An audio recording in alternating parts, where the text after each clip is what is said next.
వక్ఫ్ board ఈ పేరును అప్పుడప్పుడు న్యూస్లో వినడమే తప్ప చాలా మందికి దాని గురించి పెద్దగా తెలియదంటే ఆశ్చర్యం లేదు. కానీ దేశవ్యాప్తంగా అనేక ప్రాంతాల్లో ఆ బోర్డు బారిన పడిన వారు ఎందరో. తాత ముత్తాతల కాలం నాటి సొంత ఆస్తులను కూడా వక్ఫ్ పేరిట గద్దలు తన్నుకుపోతుంటే చట్టం కూడా తనను ఆదుకోక నిస్సాయంగా ఉండిపోయిన వారెందరో. అసలేంటి వక్ఫ్? ఈ పేరుతో ఉన్న బోర్డులు, చట్టాలు, వాటి అసలు కథ తెలియాలంటే ఈ స్టోరీ చివరి వరకు చూడండి. తమిళనాడులో త్రిచిలో తిరుచెంతురై అనే ఓ ఊరుంది. ఇటీవల ఆ పేరు వార్తల్లో మారుమోగింది. ఆ రాష్ట్ర వక్ఫ్ బోర్డు వచ్చి ఆ ఊరంతా వక్ఫ్ భూమేనని, తమకే చెందుతుందని ఆరోపించడమే అందుకు కారణం. వక్ఫ్ అనేది ముస్లింలకు సంబంధించిన వ్యవహారం. వారు తమదేనంటున్న ఆ ఊరంతా హిందువులే ఉన్నారు. మరి అది వక్ఫ్ కిందకి ఎలా వస్తుంది? విచిత్రం ఏంటంటే ఇస్లాం 1400 ఏళ్ల క్రితం పురుడు పోసుకుంది. కానీ ఆ ఊళ్ళో ఉన్న 1500 సంవత్సరాల నాటి ఆలయం కూడా తమదేనంటూ వాదిస్తోంది వక్ఫ్ బోర్డు. తమ భూమిలోనే అప్పట్లో ఆ ఆలయాన్ని నిర్మించారని తేల్చి చెబుతోంది. అలా ఎలా కుదురుతుందని మీకు డౌట్ వచ్చిందా? ఎక్కడ భూమినైనా తమ భూమిగా వక్ఫ్ బోర్డులు ప్రకటించుకోవచ్చు. 1995 వక్ఫ్ బిల్లు వారికి ఆ స్వేచ్ఛనిస్తోంది.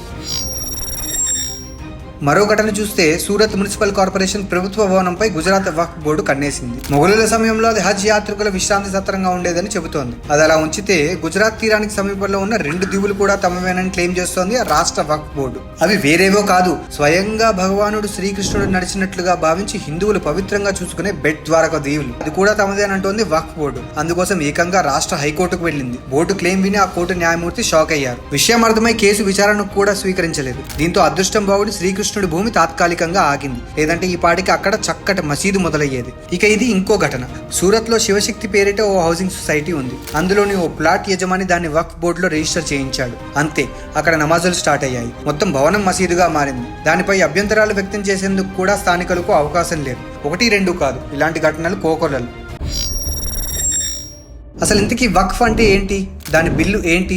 ముస్లింలు అనుసరించే షరియా చట్టం ప్రకారం వక్ఫ్ అంటే స్వాధీనం చేసుకోబడిన భూమి లేదా నిషేధిత స్థలం. ఒకసారి వక్ఫ్ భూమిగా ప్రకటిస్తే అది పూర్తిగా ఇస్లాంకే చెందుతుందని షరియా చెబుతోంది. అంటే కేవలం ముస్లింలు మాత్రమే దాన్ని వాడుకుంటారు, ఇతర మతాల వారికి అది చెందదు. 11-12 శతాబ్దాల మధ్యలో ముస్లిం పాలకుడు మొహమ్మద్ గోరీ నేటి పాకిస్తాన్లోని ముల్తాన్ నగరంలో 2 గ్రామాలను వక్ఫ్గా ప్రకటించాడు. వాటిని జమా మసీదుకు దానంగా ఇచ్చాడు. అదిగో అప్పుడు మొదలైంది వక్ఫ్ భూముల వ్యవహారం. నేటికి అది కొనసాగుతోంది. స్వాతంత్రానికి పూర్వం బ్రిటిష్ వారు ఈ వక్ఫ్ తీర్పును సమీక్షించారు. ఇష్టారాజ్యంగా భూముల్ని ఆక్రమిస్తోందంటూ వక్ఫ్ బోర్డుపై లండన్ కోర్టులో విచారణ జరిగింది. వక్ఫ్ తీరు చాలా ఘోరంగా ఉందని, అది చెల్లదని కోర్టు స్పష్టం చేసింది. అయితే భారత్లో ముస్లింల ఒత్తిడికి బ్రిటిష్ సర్కారు తలంచింది. లండన్ కోర్టు తీర్పును పట్టించుకోకుండా 1913లో ముసల్మాన్ వక్ఫ్ వ్యాలిడిటీ చట్టాన్ని తీసుకొచ్చింది. స్వాతంత్రం తర్వాత కాంగ్రెస్ సర్కారు మైనారిటీ ఓట్ల కోసం ఆ చట్టానికి సవరణలు చేస్తూ దాన్ని మరింత బలంగా మార్చింది. ఆ చట్టాల దన్ను చూసుకుని యథేచ్ఛగా భూముల్ని స్వాధీనం చేసుకున్న వక్ఫ్ బోర్డు దేశంలోనే 3వ అతిపెద్ద భూ యజమానిగా అవతరించింది. తొలి 2 స్థానాల్లో రక్షణ శాఖ, రైల్వే శాఖ ఉన్నాయి. ఆ 2 ప్రభుత్వానివే కాగా వక్ఫ్ పై మాత్రం సర్కారుకు ఏమాత్రం అధికారం లేదు. కాంగ్రెస్ వక్ఫ్ను ఎలా బలపరిచిందంటే 1954లో సీఎం నెహ్రూ నేతృత్వంలోని కాంగ్రెస్ వక్ఫ్ యాక్ట్ను తీసుకొచ్చింది. అనంతరం దేశవ్యాప్తంగా ఉన్న వక్ఫ్ బోర్డులన్నీ పర్యవేక్షించేందుకు 1964లో సెంట్రల్ వక్ఫ్ కౌన్సిల్ ఆఫ్ ఇండియాను ఏర్పాటు చేసింది. ఆ తర్వాత 1995లో పివి హయాంలో తీసుకొచ్చిన వక్ఫ్ చట్టం వక్ఫ్ బోర్డులన్నిటికీ అతీతంగా మారింది. ఆఖరికి న్యాయస్థానాల పరిధి నుంచి కూడా వక్ఫ్ బోర్డులు అతీతమయ్యాయి. ఆ బోర్డులకు సంబంధించిన వివాదాలను వక్ఫ్ ట్రైబ్యునల్ పరిష్కరిస్తుంది. అది కోర్టుల పరిధిలోకి రాదు. ఆ ట్రైబ్యునల్లో ఉండేది మళ్ళీ ముస్లింలే. ఓ బాధితుడి భూమిని వక్ఫ్ బోర్డు స్వాధీనం చేసుకుంటే అతడు లబోదిబోమంటూ ట్రైబ్యునల్ వద్దకే వెళ్ళాలి.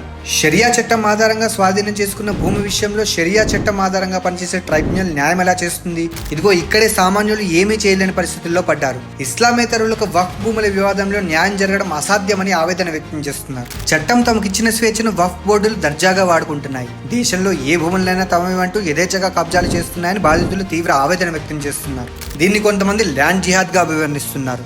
లౌకికవాదం అంటే అన్ని మతాలు సమానమని అర్థం. భారతదేశం లౌకికవాద దేశంగా ఉండటంలో తమకు అభ్యంతరం లేదు. కానీ ఇలా ఒకే మతానికి మేలు చేకూర్చేలా చట్టాలు తీసుకురావడం ఎంతవరకు కరెక్ట్ అంటూ ప్రశ్నిస్తున్నారు.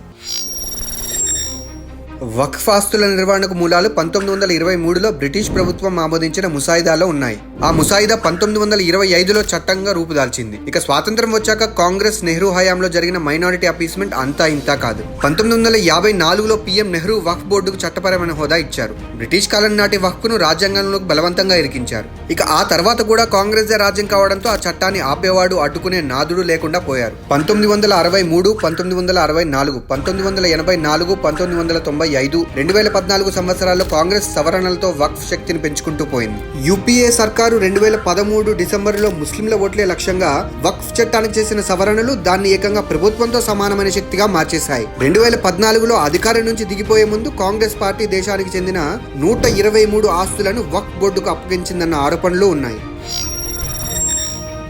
వక్ఫ్ సవరణలకు కేంద్రం ప్రయత్నం ఎందుకంటే క్షేత్రస్థాయిలో వక్ఫ్ బోర్డులు చేస్తున్న అరాచకాల్ని అడ్డుకునేందుకు ప్రస్తుత కేంద్ర ప్రభుత్వం ఆ చట్టంలో సవరణలు తీసుకొచ్చేందుకు యోచిస్తోంది. వాస్తవంగా ఈ చట్టాన్ని మొత్తానికి నిర్వీర్యం చేయాలన్న డిమాండ్ ఉన్నప్పటికీ అది దేశవ్యాప్తంగా ఎలాంటి అల్లర్లకు దారితీస్తుందోనని కేంద్ర ప్రభుత్వం వెనకడుగు వేస్తోంది. అందుకే సవరణల ద్వారా ఆ చట్టానికి ఉన్న అధికారాలకు కత్తెర వేయాలని భావిస్తోంది. బంగ్లాదేశ్లో హిందువులపై ఎలాంటి ఘోరాలు జరుగుతున్నాయో కళ్ళారా చూస్తున్నాం. స్వదేశంలోనూ అలాంటి పరిస్థితి ఎదురైతే హిందువులు వెళ్లేందుకు వేరే దేశం కూడా ఏదీ లేదనేది నిర్వివాదాంశం. కేంద్రం సవరణల కోసం యోచిస్తుంటే విపక్షాలు ఆ సవరణల్ని జరగనిచ్చేది లేదని తేల్చి చెబుతున్నాయి. అమాయకుల ఆస్తులు ఏమైపోయినా మాకు పర్వాలేదు, మా ఓటు బ్యాంకు మాకు ముఖ్యం అన్నట్లుగా అవి వ్యవహరిస్తున్నాయన్న విమర్శలు ప్రజల నుంచి వ్యక్తమవుతున్నాయి. కేంద్రం చేయాలనుకుంటున్న సవరణలు ఏంటి? వక్ఫ్ వ్యవస్థకి కాంగ్రెస్ కట్టబెట్టిన గుత్తాధిపత్యాన్ని, ఇష్టారాజ్యాన్ని మార్చి చట్టం పరిధిలోకి, ప్రభుత్వం పరిధిలోకి తీసుకురావడమే కొత్త సవరణల లక్ష్యం. ఇస్లామిక్ చట్టంలోని నిబంధనలకు లోబడే ఈ సవరణల్ని తీసుకురానుండటం ఇక్కడి కీలక పాయింట్. అయినప్పటికీ వక్ఫ్ బోర్డు వ్యతిరేకిస్తుండగా దానికి కాంగ్రెస్ నేతృత్వంలోని ఇండీ కూటమి వత్తాసు పలుకుతోంది. వక్ఫ్ బోర్డును వంశపారంపర్య వక్ఫులుగా విభజించడం సవరణలలో ఒకటి. భూమి అంతా అల్లాకు చెందిందే అన్న భావనకు ఇది చెక్ పెడుతుంది. ఈ సవరణల వల్ల వక్ఫ్ బోర్డు గతంలోలా అపరిమితంగా అధికారాలను అనుభవించలేదు. ఇక భిన్న ఇస్లామిక్ సంప్రదాయాలను గుర్తిస్తూ వక్ఫ్ను ఆగాఖానీ వక్ఫ్, బోహ్రా వక్ఫ్ అన్న పేర్లతో విభజించనున్నారు. విరాళంగా ఇచ్చిన ఆస్తికి సరైన ప్రమాణ పత్రాలు లేకపోతే వక్ఫ్ ఆస్తిగా ప్రకటించుకోవడానికి వీలుండకుండా ఈ సవరణలు అడ్డుపడతాయి. పారదర్శక పద్ధతిలో చట్టబద్ధంగా వక్ఫ్కు ఇచ్చిన విరాళం మాత్రమే దాని ఆస్తిగా మారుతుంది.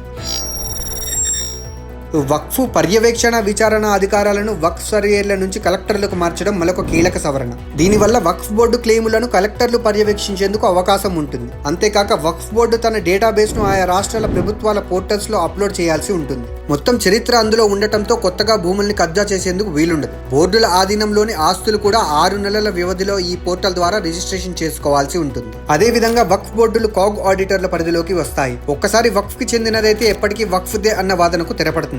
చట్టబద్ధంగా విరాళంగా వచ్చిన ఆస్తి తప్ప ఏది పడితే అది వక్ఫ్ ఆస్తి అనడానికి కుదరదు. ఇక పురుషులతో సమానంగా మహిళలకు వక్ఫ్ ఆస్తుల వారసత్వం దక్కేలా మరో సవరణ ఉంది. అదే విధంగా ఇస్లాంలో వెనుకబడిన వర్గాలకు కూడా ప్రాతినిధ్యం కల్పించాలని సవరణల ద్వారా కేంద్ర ప్రభుత్వం యోచిస్తోంది. ప్రస్తుతం 1.2 లక్షల కోట్ల విలువైన వక్ఫ్ ఆస్తులు కేవలం 200 మంది చేతిలో ఉన్నాయి. ఈ ఆస్తులపై వచ్చే ఆదాయానికి వారు పన్ను చెల్లించాల్సిన నిబంధనలేవీ లేవు. వారు ఎవరికీ జవాబు చెప్పనక్కర్లేదు. కొత్త సవరణలు ఇలాంటి రాజ్యాంగేతర పద్ధతులకు చరమగీతం పాడతాయి. అలాగే వక్ఫ్ ట్రిబ్యునల్ అధికారాలు నిర్వీర్యమవుతాయి. భూముల వివాదాల్లో రాష్ట్ర ప్రభుత్వం, కేంద్ర ప్రభుత్వం న్యాయ వ్యవస్థల అభిప్రాయాలు, నిర్ణయాలకు విలువ ఉంటుంది. బాధితులకు న్యాయం జరుగుతుంది. ముస్లిమేతరులపై వక్ఫ్ బోర్డు అని సాగించే గుత్తాధిపత్యానికి ఈ సవరణలు అడ్డుకట్ట వేస్తాయి. ఈ న్యాయమైన, సమానమైన సవరణలు త్వరలోనే ఆమోదం పొందాలని, అమలు కావాలని వేలాది మంది బాధితులు కోరుకుంటున్నారు.